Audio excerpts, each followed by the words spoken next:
Hello, and good evening. Welcome back to another episode of the Leaders Dojo. Thank you all who have joined us tonight. I know it's a public holiday today, and probably we are taking a day off. Even though we are working from home, it's nice to have an off day or an off hour, even though we're not going anywhere. So, um, thank you for being here with us. If you are watching now, just drop us a comment and say hi. Hello, Rahim. Hola or hola, hola. Silent H in Spanish. So, right. Let me just introduce myself and my show. Wait, what am I doing? Yes, this is what I'm doing. Hi, Jocelyn. Hi, Hyrule. Welcome. So a little bit about me. My name is Chee-Seng, and I am a writer and content strategist, and also an aspiring trainer and coach. And I just want to thank you for joining. Hello, Casey. Hello, Tara. And I'm obviously your host of the Leaders Dojo LinkedIn show. For those of you who are not familiar with who I am, I spent almost 25 years working as a writer and communication strategist. But in the past year or so, I've actually added training and coaching to my resume.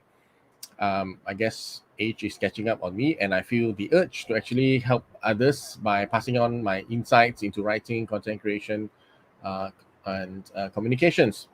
Hi, Robin. Thank you for joining. So, as part of my transition into the training and coaching area, I've joined with Communication Leadership Academy earlier this year with three other partners, Cafe, Andy, and Shen Feng, who are experts in their own right, in their own fields as well. So the three of us, we actually have I would say a unique 360-degree proposition in the market, right? We focus on leadership, communication, and branding, and bespoke trainings, corporate trainings. So the reason why is leadership, communication, and branding is because these three um, these three elements are so interlinked uh, together at this time, right? And actually, that's where the vision for this show comes in, because the interlink between leadership, communications, and branding is so essential today. But I think I have this perception because I am a community leader in my associations. I am in the communication space, and where communications and branding comes in, and I am in entering into the training and coaching phase of my career. So that has given me a very a step in three worlds, so to say, and given me a perspective on this. And that's why I'm so passionate about this. So twice a month, every second and fourth Tuesday, I talk to experts, leaders, and change makers like our guest today to get their insights into these topics and how they apply in real life. So this is not really an interview talk show, so feel free to join in the conversation. Drop in your comments or questions in the chat box anytime, and we will be talking to you and answering your questions. Right, tonight it's my great honor to have Thila Suppiah joining the Leaders Dojo, and we will be talking about horror stories. I know it's a little bit of a cringy title, but we're going to talk about serious stuff, right? Managing things, diffusing conflicts, and leading people. Tila is passionate about people, culture, and engagement. She's really somebody who believes in a positive culture, who believes in people. And she's got 26 years experience in human resources, both in strategic and operational roles. And she's worked in riot-stricken countries, government bodies, and businesses with challenging leaders and people, right? And she has coached numerous employees to help them develop the talent to climb the corporate ladder. She told me not to put this in her poster, but I want to share with you now. She's also a mentor to other HR practitioners, which I think it should have been on her poster, but I think she was too humble to put it there. So and she has mentees from overseas, right? From Australia, from US and Vietnam, right? And it's a growing clientele as well. So without further ado, let me bring my guest on board, Thila Suppiah. Hi, Thila. Hi, Chee-Seng. How are you? I'm good. I'm good. How are you, Thila? How are you feeling? Doing good. Yes, definitely. Are you nervous? Yeah, I don't know. Let's start and then we see. No worries. Yeah. So, thank you for joining me on the Leaders Dojo. I think you are somebody who is really very passionate about people, passionate about culture, and I think this is really something that is I think it's very current, right? This is a very current topic because I think on LinkedIn, for those of us who are active on LinkedIn, we can really see HR topics get a lot of traction, right? So you put a HR question up, you put an employee complaint up, you put a some kind of employee point of view, easily you will get hundreds, sometimes maybe thousands of engagements, right? So it is really something that is really important, and it's not surprising because people spend like 8, 10, 12 hours a day in their work, right? And they have to deal with colleagues, they have to deal with bosses, and now they have to deal with work from home. Yeah, so I think what you have to share is really really important because I believe in culture myself, right? Being a community leader and also communicator, right? So I really believe that it's what makes or breaks a company. Mhm. Agree. Okay, I so totally agree. Yeah. Tila, maybe you can tell us a little bit more about yourself, professionally or personally. Okay. Yeah, my name is Thila Suppiah, and I've been working in HR for 26 years. But besides that, I'm a mother, I'm a wife, a sister. I only started dabbling in cooking during MCO. Um, Before that, no, I don't really. I leave it to tapao. Yeah. But I think today's topic sort of is synonym to me, and for me, I think I would say I resonate well with people. Yeah.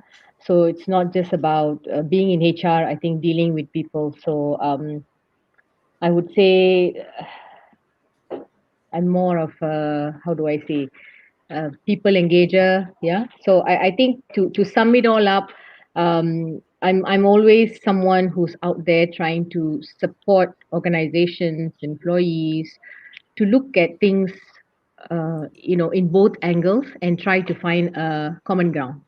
So that's who Hmm. I am. A small intro on me. Yeah. Okay. So I'm going to ask you a fire question. This is not my original list, but it just occurred to me. So HR people are normally in a very difficult position, right? So to the employees, you represent the company, and to the company, you are supposed to do certain things with the employees, right? And if you stand with the employees on certain things, then okay, then you are the enemy of the company now. So that's my perception. Is it true in your experience?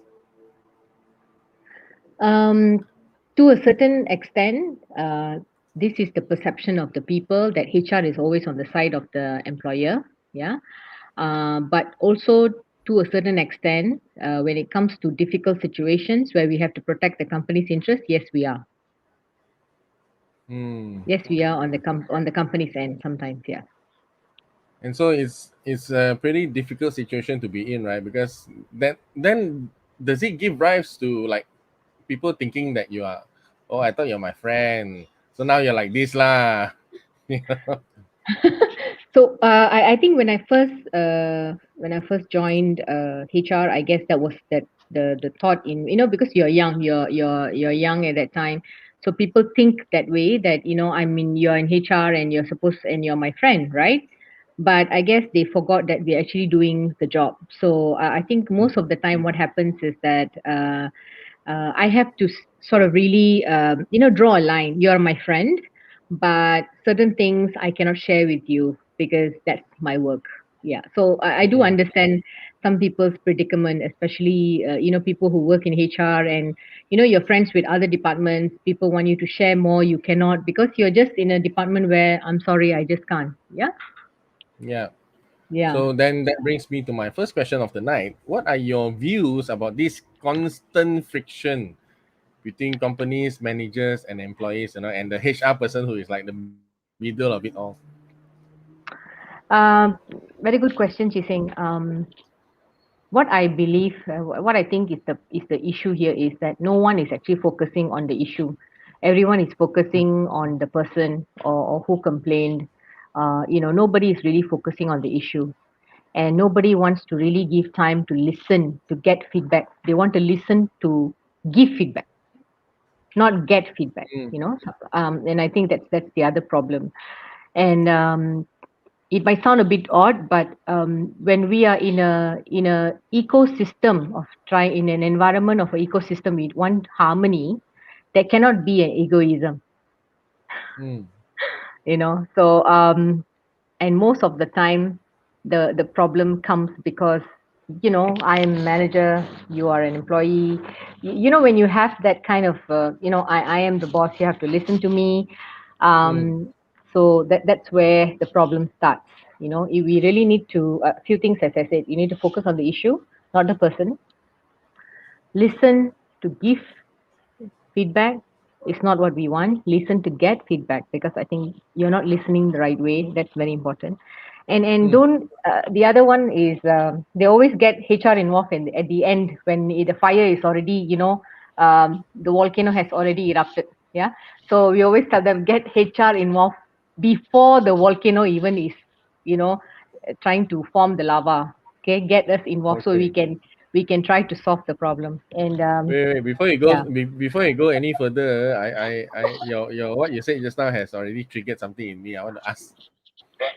Uh, Okay. Listening to give, listening not to give feedback, but listening to get feedback. Okay, how does that work? Because normally we listen to reply, right? So Yes, yes, yeah. yes. Okay. So I'm going to base on, all my experiences that I've had. Yeah. Most of the time, people, the people that I've worked with, the leaders, previously. Yeah. I think when they listen to sort of counteract, and give advice. It's not really listening. What is your problem? Really break it down. What is the issue? It's more like, okay, this is what we have for you, even though without really analyzing what is the issue and whether we can help. That's what I meant by, Mm. listening to immediately give feedback. Like you already have a Q&A ready, rather than, you really go down there and listen to them, and then, okay, these are the issues, we have to go back and see what we can do for you. Yeah. This Okay, is what I meant. Yeah. which then comes to the second point where I'm the boss, you have to listen to me. I mean that's like pretty normal in any company lah. So where do you draw the line?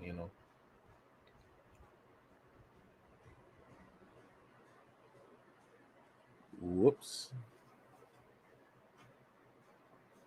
Okay, there's a bit of lag here. Yeah, yeah. Okay, so I'm back. All right. uh Yep. Yep. so your question was, you were asking, I'm the boss, you are the employee, and what Yeah. So what where do you draw the line? Because yeah, you can listen, you can receive feedback, but end of the day, you're still the boss, right? You still need to make certain decisions, and employees still need to follow. Okay. Okay.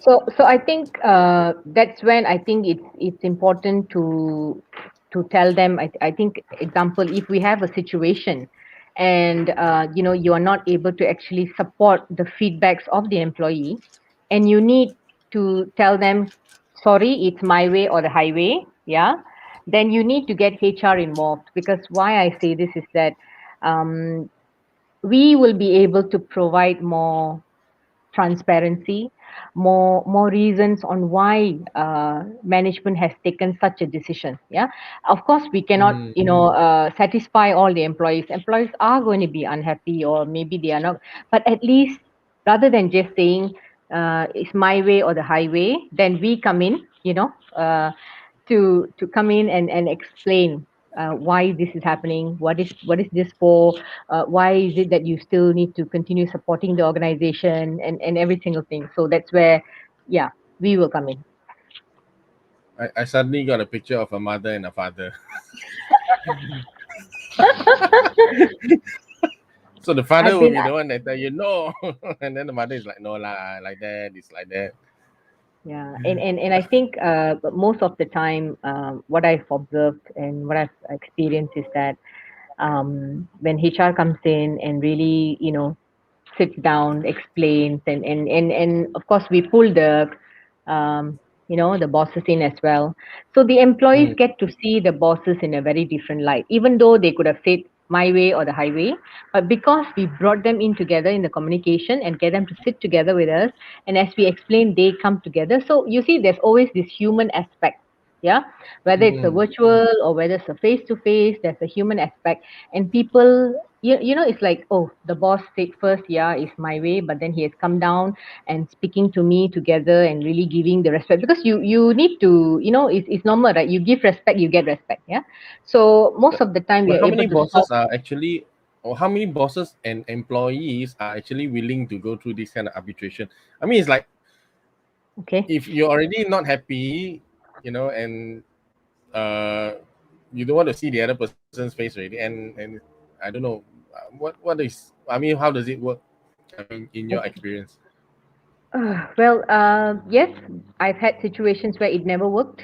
Yeah, it never worked, and what has happened was it went up to escalate to authorities. Yeah, and I think I Mm. can share a little bit here where I think employees were asking for, what is their entitlement, and the management never bothered about it, and then it went on Mm. for few years, and then the employee just decided, you know what, my boss is not listening, I'm going to file a case. Yeah, so they went on, filed a case in JTK, Jabatan Tenaga Kerja Labor Department, and that case went on for 5 years. Oh my goodness. Okay, 5 years of imagine, yeah, the management of the company dealing with the labor department and not really dealing with the employees who are working with them. Mm. Yeah, because the They, employees they who are they working made with the them. choice to they made the choice not to engage with the employee, but to engage with Yes, the authority. authorities, My but goodness. yeah, How so does it that make went on. sense? It doesn't. And then obviously they hired me.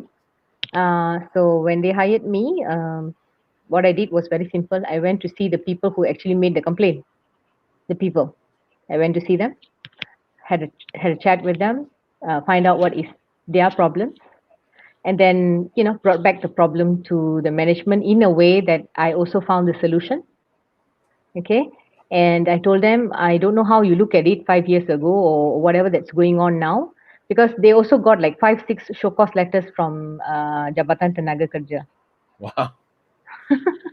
Okay. And they decided to sweep it under the carpet lah, because they are like just waiting for it to, So yeah, I think what I did was very simple. I said, let's focus on the issue. Let's forget about this.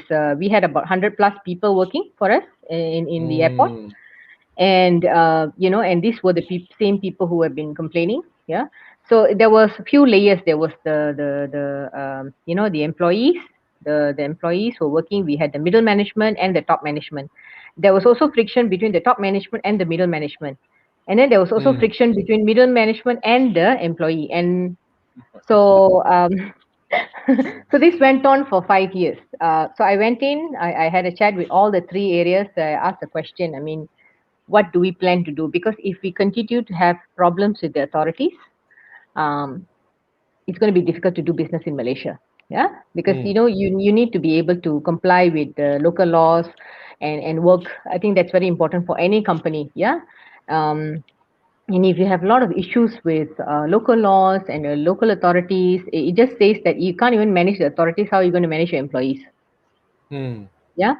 So yeah, so I took on the project thinking that it's going to be something. First I thought, of course, it's going to be tough, and of course everybody else thought it's going to be tough for me, and everyone said that because I worked in a company with one woman to nine man ratio. Okay. So they said this is a men dominated industry, it's going to be tough for you to do this. I Right. didn't deny, I didn't say yes or no, because I belum cuba belum tahu mah, right? So I worked on the case straight 4 months from the time I Hmm. started in the organization. 4 months, I completed the case. What I did was very simple. I went down to the ground and talked to each and every one of the employee.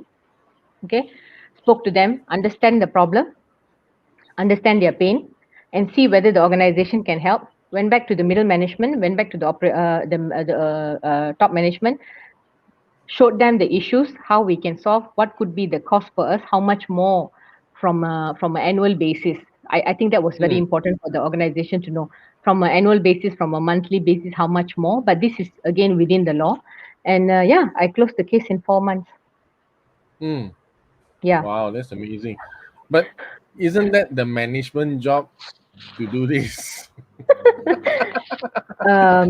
I think you know this case about everybody's supposed to do it, anybody's supposed to take it, somebody is supposed to do it, but finally nobody did it, right? Right. So so it's like everyone talks about it, everyone talked about it, everyone commented about it, but nobody actually went down to the ground to understand the issue, find out the root cause analysis, did the problem solving decision making to a certain extent. Because I think that's what management is also looking for, because they also have a very big scope. They're looking at so many other things. So I think Hmm. to a certain extent, from a HR point, if you ask me whether I was doing what I'm supposed to do, maybe I was doing part of the middle management job as well, maybe a little bit Hmm. on the top management as well. But at the end of the day, my focus was to solve the issue and Hmm. help the company so that there is no issues in terms of litigation, further litigation, serious litigation with labor department. So yeah, I think finally what happened was I solved the issue, and the labor department officers told me, we're going to put you on surveillance for 12 months. Okay, so once the 12 months is within the 12 months, if anyone who were to claim for back wages of 5 years, then we will definitely take you to court. Okay, so for the Hmm. 12 months, none of the 100 old people file a case against us. Hmm. Yeah. Okay. So Because I think, because they because he was satisfied with the solution lah. and I think I earned their trust. Hmm. I earned their trust. Okay. This very important because that comes to our next question. Okay, in these kind of situations, right, where this kind of friction where it's already spill over and there's bad blood, or just now when you say, don't even Hmm. let the lava rise in the volcano, right? Yes. Yes. Not don't even say explode. How important is leadership communication and branding in Wow. managing all this workplace friction? I think Ridwan, we saw your question, so we'll get back to it a bit later. We answer this one first. okay. So I think I would say remove that whole thing about you being the leader and you have people working for you, because without them your organization is nothing, right? So we Hmm. need each other, right? So from a Hmm. leadership, I would always say this: don't just say hi, how are you, and then finish it off. Your people are worth more than that. Yeah. So what I Hmm. normally do is, whenever we have management teams coming from wherever, or having sessions, so we try to have a lot of dialogue sessions with the employee, give the Hmm. employees opportunity to talk to the top management, so they don't feel like, is it to reach the top management they have to really, like, go through a lot of bureaucratic, it's like, so many red carpet. So when you have Hmm. dialogue sessions, it can be anything. It can be virtual, non-virtual. Of course, I've done a lot of non-virtual, yeah, where we bring Hmm. people, into a same meeting room, having coffee and tea with the MD. The Mm. employee feels that there is a lot of sense of pride because the employee is able to talk to the MD, yeah, Mm. and share. So we have done a lot of this. I've done a lot of this. Why? Because it sort of removes all those stigma that the management is very high on top and is not reachable, while they're Mm. actually normal human being as well. Right. And from an employee standpoint, the sense of belonging is there. When you bring someone in and then you have them get to chat, and of course, when you give a half an hour session for 20 people to see the MD and have a chat, wow, that sort of really pushes that whole inspiration and motivation for that person. Passion for the person is Mm. totally different. Yeah. Okay. Really? So So, but yes. I mean, don't. But it has to be a person that they already respect, right? If the MD that they cannot respect or it comes in is like, oh my gosh, I got to spend 20 minutes here. I have to agree with you. Yes, I think from 100%, we might be able to cover 60 to 70%. Some might not want to do it, but remember, it always the bigger crowd that is more positive will then always sort of silence the critics. Yeah. Mm. So what happens when the bigger crowd is out there supporting and really, so the smaller the normally the critics are very small. Yeah, they're not there Mm. most of the time. Yeah. Mm. So when they are small, what they do is they also have to know, right? They have to decide whether they want to be with the crowd or they don't want to be with the crowd. Yeah. So most of the time they will be part of the team. And of course, we do have issues where frictions are so much that at the end of the day, employees don't even want to look at the leaders. We understand Mm. certain things Mm. just come to that extent. But from a majority standpoint, as I say, positivity always is very infectious. Yeah. Mm. Compared to negativity. I mean, as I said, I've worked in one of some of the worst environments. Yeah.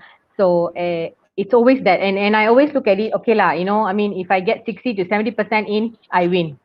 I always look at it that way because, as I said, I cannot get 100%. Mm. Okay, that's a good. Okay, I got to learn that lah. I always want to go 110%. Set myself up for failure, man. Yeah. Okay, this one. Yeah. Okay. What's Based the on your question? experience, Thila, is the company policy solely on the company owner or top management, or does HR have some authority to amend or improve the policies, especially related to employee welfare, specifically on inclusivity and culture? Good question, man. Okay. Rizwan, very good question. So this is actually ownership of everyone, yeah, HR and management, because culture is not Mm, all about HR. HR is obviously there to facilitate, but it cannot be just pushed to HR. But most of the time, what happens is that the one who amends and improves the policy is HR, but of course, getting the final buy-off from the management. Yeah, whether mm, it's welfare or inclusivity. Yes, good question, but it is definitely a teamwork for that. Yeah. okay, but does it origin? I mean, can it originate? Can it originate from HR? Yes, it can. Yeah, Yes, it can. because I Yes, read definitely. somewhere HR is like, I mean, HR is like,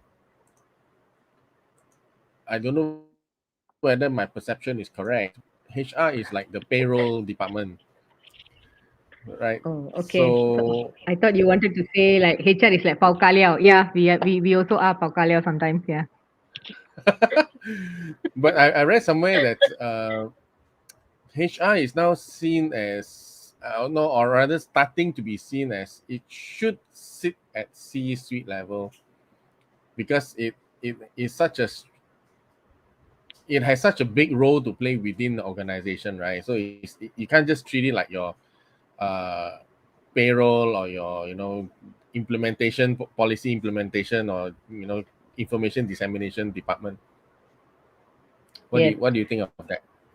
I think HR has gone through a lot of evolvement. It has evolved a lot. When I first started, as I said, I'm from IT. Yeah, I went into HR not by accident. It was I was there to do a work, and then later on, I was challenged to do something overseas. But when during my time, a lot of people just accidentally masuk HR. That's what they say. They accidentally just came into HR because there's no other department for them. Yeah. So and it went on for some time actually, because those people who didn't like any other functions come to HR because like that's the easiest function. That's what they say. Yeah. Mm, I'm just sharing what I hear, and then I always think like it was never like that to me, because for me it was like the first organization I went in. I was in HR, but I was doing more like back end programming and updating for their computers and stuff like that. I never expected to work with people, and mm, I find it very odd when people say I got no other choice, lah, so I just master HR because it's easy. That was the perception they had before, yeah. And then I think it right. evolved. It evolved because I think right now, as you said, at those days they call it in a different manner, but now we are looking at it no longer as a transactional function. It's not like a Mm, hire and a fire function anymore. We are looking mm, at how it contributes to the company's culture, how it contributes mm, to the engagement of the company, because mm, all this is supposed to motivate and inspire people to work better for the organization. So, yes, mm, 26 years of HR, I know where it was before and where it is now. But of course, we still have the transactional part. Lah. That one, it cannot run away. yeah, yeah, yeah. Yeah, but it's You no say longer you. you say something very interesting just now. You use the word culture, and Okay. I think for many companies this is still a foreign concept lah, right? So how important is culture actually to for a company? You know. It's okay. Then I would say this: nurture your culture before you get your employees become vulture.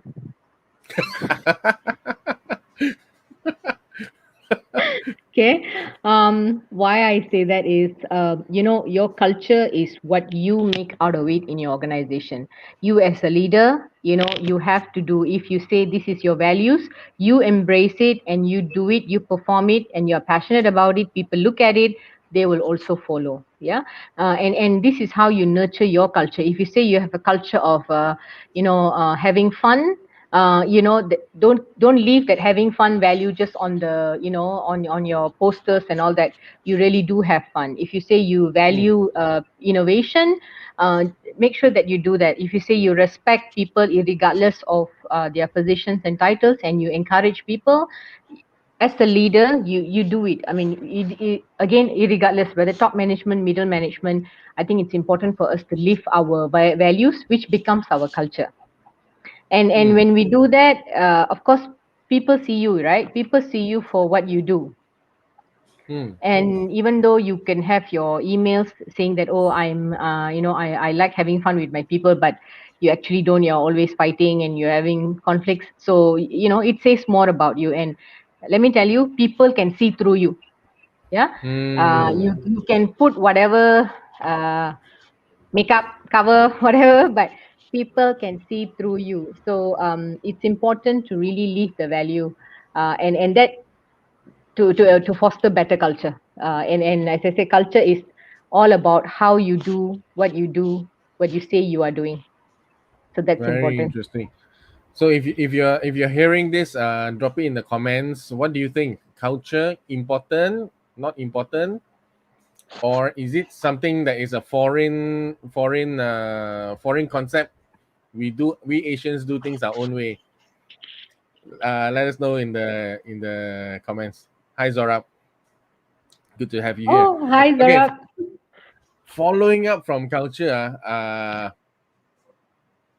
my impression of SMEs, many SMEs, especially those who are like in the more senior one, 40s, 50s, 60s one, Okay. the purpose of the company is to make money. That was the Mm-hmm. primary. That is why the primary reason why the company was set up. So culture is like really foreign, right? The culture is make money lah. Mm-hmm. Yeah. So then how? I mean, how are these companies going to uh you know I mean, what do you say about those companies? So I've also worked with a local company, yeah, and what I can see is they value people. They value the support people who work for them, because without the support of the people, they are not able to get the job done. So Mm. I think when you talk about culture, one of the culture they have is, they like to celebrate on a Fridays. They let people go back home early. Yeah, so Mm. it's like an appreciation to the people who are really supporting them, the support people. Yeah, you've Mm. done so much, so Fridays you can go home early. And Mm. as I said, this is not a culture, or this is not something that just happens in multinationals. It happens in the SMEs as well. And I think SMEs, yes, of course, there are those who say, "Oh, I'm only out there to make money," but at the same time, when they need to celebrate success, they do it. They do it, but maybe they Mm. are doing it differently. you know they do it Mm. differently, and they are more cost conscious, because as I said, they don't have to really follow certain policies that is set, like international wise and all. But from a small company setup, they do it, but they do it more, I would say, more budget conscious lah. Yeah. Mm. Mm. So uh, there is still some compassion, humanity, and all that lah. But have you worked with companies that really, really is like profit focused, Yes, and yes, how is yes. that? Yeah, how is the uh, culture in those companies, and how does it affect the people? I think it demotivates people. Yeah, because people work very hard to add to the bottom line of the organization, but then in return they don't get, again, whether you see, whether the management actually ask the employee what they want. There's none, right? And secondly, what's important is what the management can do. Yeah. So I Mm. think this is where the issue is, because if we don't know what we can do or what we can afford to do and what the employee wants, that's also another disconnect. Yeah. And most Mm. of the time when you ask employees, of course they want, I've done surveys where I can tell you, I've done salary surveys, and most of the time no one is happy with their salary. But that's the truth. Yeah, nobody will be happy. You will never see someone come and say, "I'm so happy with my salary now." Nobody is going to come and tell you that. Yeah, they're going to say, "I need a little bit more, I need a little bit more." Yeah, it's always that. So I think what's important is that, to number one, manage the expectation of employees. Sometimes they want, ambiguous things which the company cannot do. So that's where Mm. people like me come in to sort of like, skew them and say, "Guys, the company can do this, but cannot do what you're looking for. Can do A, B, C, D, E, maybe not now. So you need to be realistic about it." So I think a Mm. lot of times I've been put into difficult positions to manage employees' expectation. So I've been able to sort of really, skew them, not, I wouldn't say influence. I really Mm. put it out there. This is X amount, and what you're asking is XYZ. So it's going to be tough for the company to do, but the Mm. company can definitely do X. So if you are willing to support, X is something you're going to get. So this is how I Mm. actually, yeah, this is how I do it. Okay, let's look at Casey's question. Work culture versus company culture. How do Mm-hmm. C-suites and HR define both? Is there a difference? I think it is very important to understand culture in the first place. Yeah, work culture, company culture, because for me there shouldn't be a difference. There shouldn't be a Mm. difference. Yeah, and most of the time we need to be able to remove a gray line between the both, and that's why C-suite and HR need to work together to ensure that culture is holistic. Yeah, and Mm. it's embedded. It's never a company culture or a work culture, because at the end of the day it's the same. Mm. Which I Okay. think then Robin also I think leads nicely into his question. HR is often seen as a cost center rather than support center. My goodness, really? How can? Okay. So HR role has to be elevated to C-suite so they can have strategic role and voice. How culturally prepared are SMEs in making HR a strategic function in the organization? Are we talking about Malaysia? maybe we assume Malaysia first lah. Then Okay. Robin, if you're thinking something else, you let us know in the comments. Okay. So to answer Robin, yeah, and I think many people here, I think we still have a long way to go because HR is still seen as a transactional, a transactional department doing hire and fire, doing, you're currently with the COVID and everything, SOPs and stuff like that.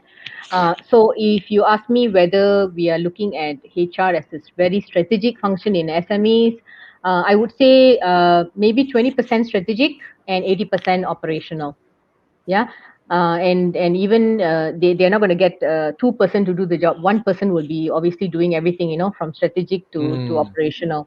So definitely mm, there is a little bit of strategic, but mostly is operational. okay, but if you have like two people in a company of like couple of hundred, Okay, so it's let me like tell you about operational this. all the way lah. Let me tell you about this FTE, full-time employee. So each HR is allocated to 100 people or whatever, right? So the organizations I've worked with is always one head count to about 80 HR, 80 employees. Yeah. So one FTE full-time employee of HR is actually allocated for 80 employees. So that is the normal term. So if you have 100 people, it's supposed to be about 1.2, which means only one person, lah, right? Mm, So that's how it works. okay. Yeah, yeah. So, but how prepared are SMEs to make HR a strategic function? What do you think? Not there yet. We're still not there yet. Yeah. Hmm. Especially now at this time where there's just so much operational, face to face critical situations that is going on. A lot of things that has to be handled on a ground level. Strategic might be something they cannot think immediately. Hmm. Okay. But ultimately, I think the culture has also changed. Work culture has also changed, lah. I mean, yeah, and this leads nicely to Jocelyn's question. How different is the HR culture now compared to pre-pandemic? I don't know. Because I haven't been employed for so long, but I do work for clients, and it seems that clients are very lost. My clients, the companies are very lost, right? I don't remember being this busy, and I'm busy because not because of actual work. I'm busy because suddenly client feels the need to catch up. Suddenly client feels the need for have a meeting, just to see face. It's like I feel tired because my clients are doing this. Yeah, I have to agree, but I think at the same time, to answer Jocelyn's question, yes, it is like we are now like trying to solve problems as it comes, and like every other week we are changing meaty letters like nobody business, yeah. So from an operational standpoint, it's just moving, but then we have to remember on a long run, culture people get tired fast. With so many changes, they also look at things like if this continues, what's going to happen to me in this organization? Where do I go? How do I add value? So that is the next conversation that we are having with employees. Why? Because it's Mhm. already another 150 days more for the year end, yeah. And people are talking about performance appraisal. People are talking about bonuses. People are Mhm. talking about increment because Bonus. this pandemic it's ongoing and we are living our life, yeah. So people also want to like, okay, fine, I understand I have all these issues going on, but I still have to move on, I still have to do this, yeah. So yeah, JJ says SMEs in Malaysia more seen as payroll than As okay. I said, I agree with you, and to a certain extent, yeah, agree, totally agree. As I said, if you are doing it also from a SME standpoint, might be very little strategic, 20% or even less, but that's how it is. Yep. Yeah, and I remember my first job. Yeah, I was just telling Thila, but I want to tell my story now. I just Please, want to please. relate a bit lah. I got fired on my first day of work, Whoa. right? What did you do? So nothing. I went to work junior copywriter. So my one of my seniors asked me to do the job. Actually, it was very funny because when I said okay, I can start work on this date, my immediate boss said, "Oh yeah, ka." Uh, of course, being young and naive at that time, I didn't know what he meant lah. They said, "Never mind lah, you come." So I went Okay. in and he was on holiday, so he wasn't there. And this senior told me to do some work, so I wrote. I wrote a very simple ad, like 3 sentences, 4 sentences, gave back to him. He gave it back to me. He instructed me exactly what to change. Gave it back to him. That ran for a few more rounds. End of the day, I was out of a job. That Okay. that day itself. Okay. So later I went back. I was thinking, what happened here? What did I do? And I Okay. didn't do anything else for the rest of the day. That was the only one task that I did. So I figured out, okay lah, this guy must have stabbed me in the back. Like he must have taken the whole bunch of paper and say, look lah, this guy cannot do anything. I have to correct him so many times. So, but I was desperate for a job. I went back stupidly, and I stayed and I stayed. And then the 1998 crisis came. I couldn't leave, and I tell you that was a soul killing environment, right? Because the boss is like,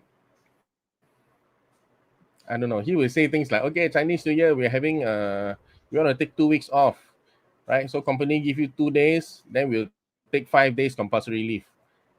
It's like, are you happy that you're getting so many days off? He actually asked this question, and we were like, "Yeah." Okay. Okay. So I mean, Understand. that is my impression of Malaysian SMEs lah. Mhm. Is this kind of culture still common or not? Maybe JJ, you can tell us. It is. It is. It It is is still common. today, It is 25 still years common. later. Yeah, it is still common for SMEs to say, okay, normal practice, we have 2 days, you have to take additional this number of days. So yeah, it is still a practice. It is still Oh a my practice. gosh! And then it's like company did you a favor by giving you so many days off for Chinese New Year. It's like, no, that's my leave.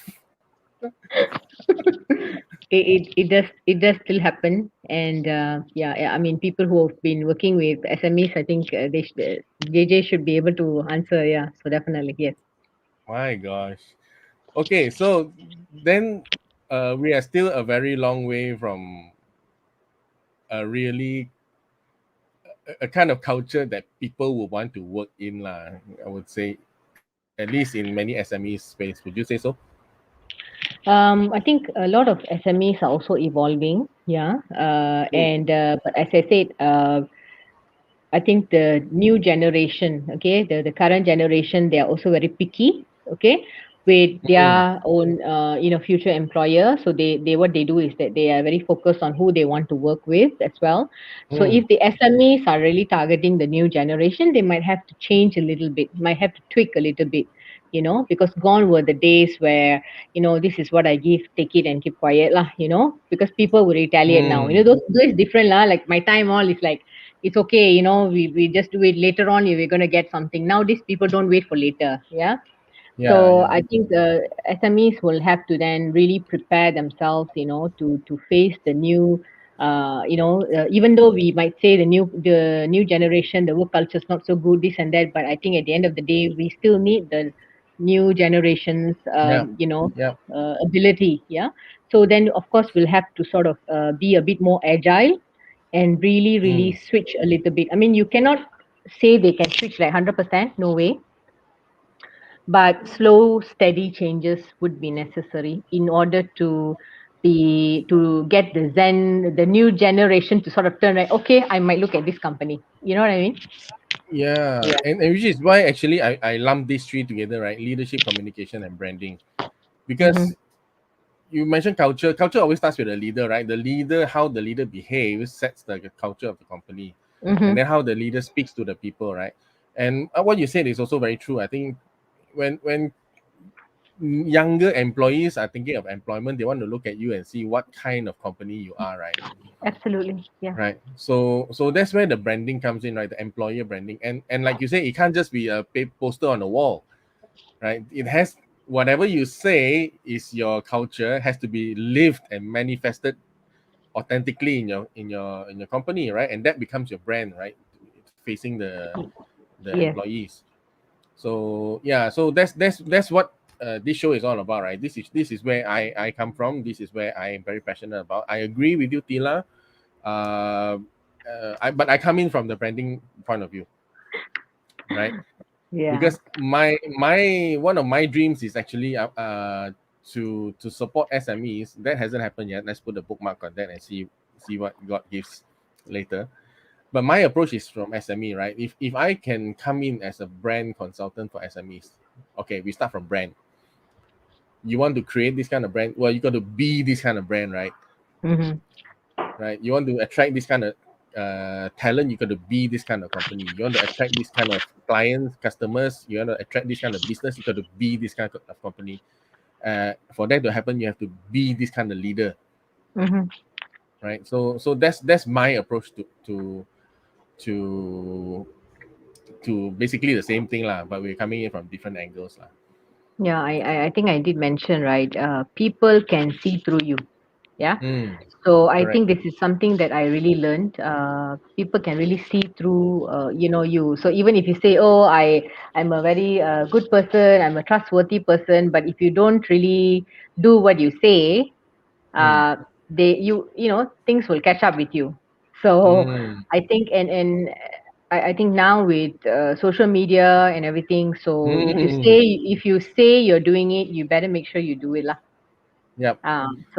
And Yeah. I remember 10 years ago, right? I think it was about 10 years ago, this website called Glassdoor came out, Yes, yes. right? And that was like, I was so surprised. Wow, employees are rating companies now, it was unheard of in my time. Now they don't even need Glassdoor, social media, right? Immediately. And this thing happened in my company, and my stupid manager said this, how can this be happening?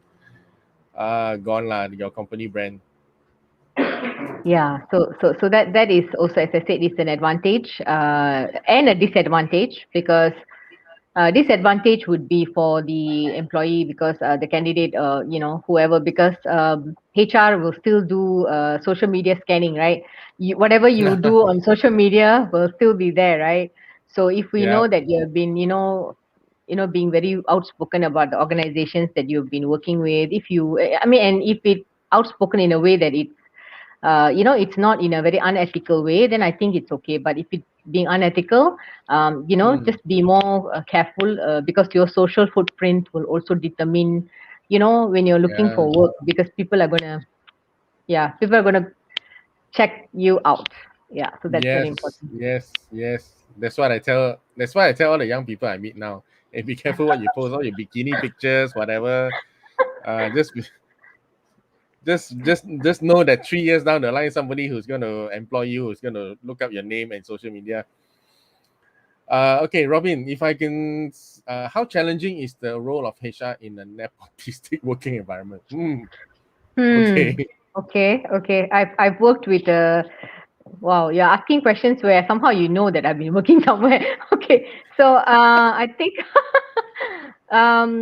I think this nepotistic working environment was in SME for me. I think it was, I would say, uh, it was difficult. Why? Because they never had a policy on, whether they can hire, family or relations and all that. Mm, So it was like an open to, it was okay for them, and all the promotions were very much dependent on, what is your last surname and so forth. So mm, to a certain extent, HR was not able to influence that decision. That's why I left that organization as well. mm, Yeah, I wasn't able to do much for the people who were not part of the nepotism team. mm. Yeah. Right. So Very yes, unfortunate.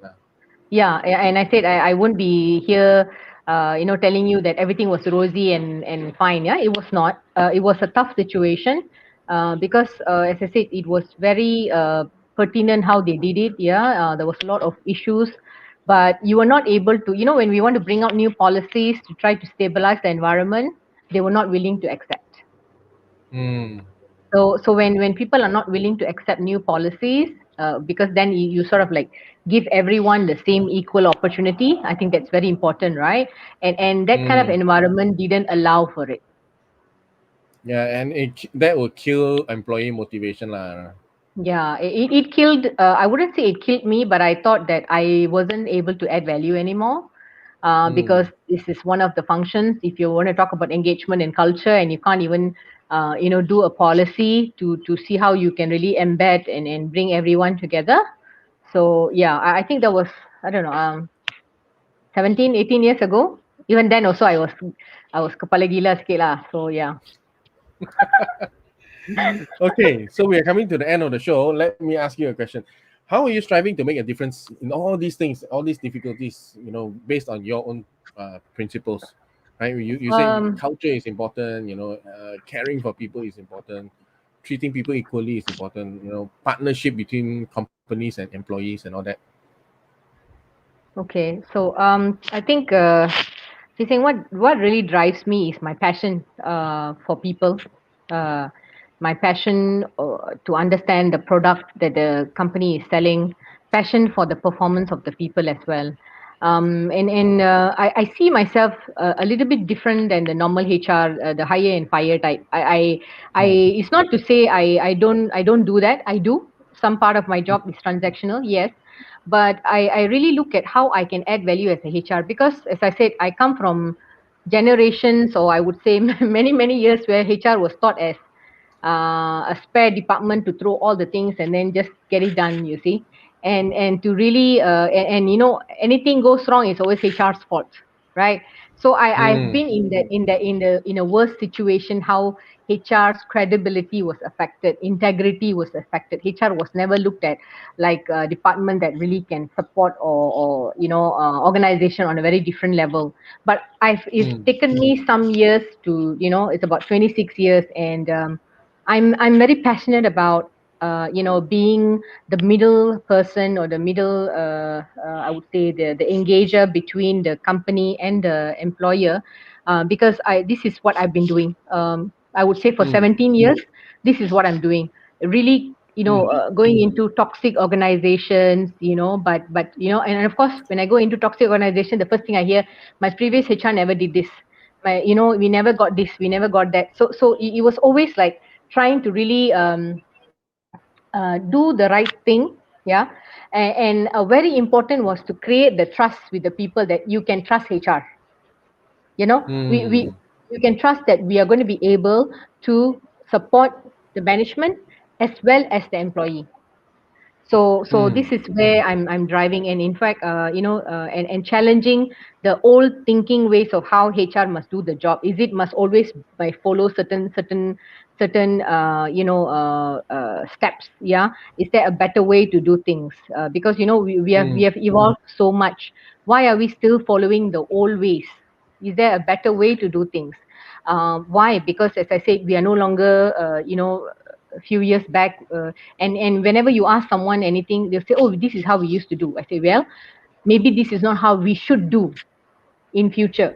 How can we change this? Sometimes we have to challenge it. And let me tell you, so much but of that means time you're I have. challenging the bosses. Yeah, I've done it. Let me tell you, I've had issues where they say terminate this person. I say, okay, fine. Give me all the proof. What is it? What have you done? Show cause, whatever. Oh, I have not done anything. You just terminate. I say, listen, if I terminate this person, if I go to IR department, I'm going to look stupid. Okay, I'm not going to go look stupid because of you. Okay, let's make sure we do the right thing from day one. Because if he files under the case in IR department, if anything were to happen, it's going to jeopardize the company's name. Yeah, you have to still pay Mm, money. Maybe money is nothing for you, but credibility is something. Correct or not? Okay. so mm, so yeah, to a certain extent, I do challenge back the management, challenge back the managers who want the easy way out, and tell them this is not how you should do it. It mm. can be, I okay, I might not be liked, yeah, but I'm not there to be liked. I'm there to get the things right. So yeah. Wow, that's got integrity, man. Not there to Yeah, be so liked. Get things done. get things right, Okay, yeah. if you have only three key takeaways to give us, what will they be for tonight? I think number one would be to look at how HR is able to, value add in your culture. I think give HR. I mean, if you're still thinking that HR is just a transactional function, I think from today onwards, hopefully you look at it differently. Really give Mm, HR an opportunity to see how they can add value to your culture. I think as a HR person or even a leader, I think very important for you to look at two things: you're managing, how you manage your people, and your product. I think if the employees are able to connect with your vision of the company, I think they will be able to support you better. So this is where I think it's all a connection between people, engagement, and culture. If you're able to drive this through, yeah, and that's very important. So for me, as I said, people is my passion, and performance is all about driving both. So don't give up on your HR. That's what I would say. My last takeaway. I think it's always, as I said, it was not how HR was before. Right now, obviously, all of us are stuck in this pandemic. Everyone is being very transactional, but give it a chance and innovation to drive better in terms of culture as well. Right. Right. Thank you so much, Thila, for sharing all your wisdom and insights and experience with us. We are at the end of our show. Do you have any last words, final things you want to say? Thank you so much for the opportunity. I've shared with you, a little bit here and there from my journey and what has worked and what has not worked. As I say, I'm not perfect. I'm keeping it real. Thank you so much for the opportunity to share my side of the story today. I hope it has been a value add to the session. So thank you very much. Definitely, definitely. I enjoyed. Well, just like that, 1 hour is gone. I think we could have gone on for some more time. Thank you so much, Thila, and stick around first. Sure. And just to give you a little bit of a preview of next week's show, we're gonna have my good friends. Oh gosh, I think I've known him for like close to 40 years now. My primary school classmate, right? Raja Sigran. He asked me not to put his latest affiliation, but he was with consultant with one of the big four last time. Not that long ago, until a couple of years back, right? My good friend, very very strategic thinker and very very talented artist. His art is amazing. If you can, please Google him and see some of his artwork. Right, Renaissance man lah. This guy, he's a strategic thinker and he's an artist. Both sides. And we're going to be talking about coaching and inspiration, leadership skills for a constantly changing world. So I think, yeah, coming from tonight's topic, this will be a really, really great follow up, right? So, what are those skills? What is coaching and inspiration, and how can you be a kind of leader in a company that can inspire your staff to do their best through coaching? Right? So that will be happening on August 24th. Make sure to join us again on the Leaders Dojo. So thank you very much for joining us tonight, and I will see you on the 24th on the next episode. Till then, good night and have a great week ahead.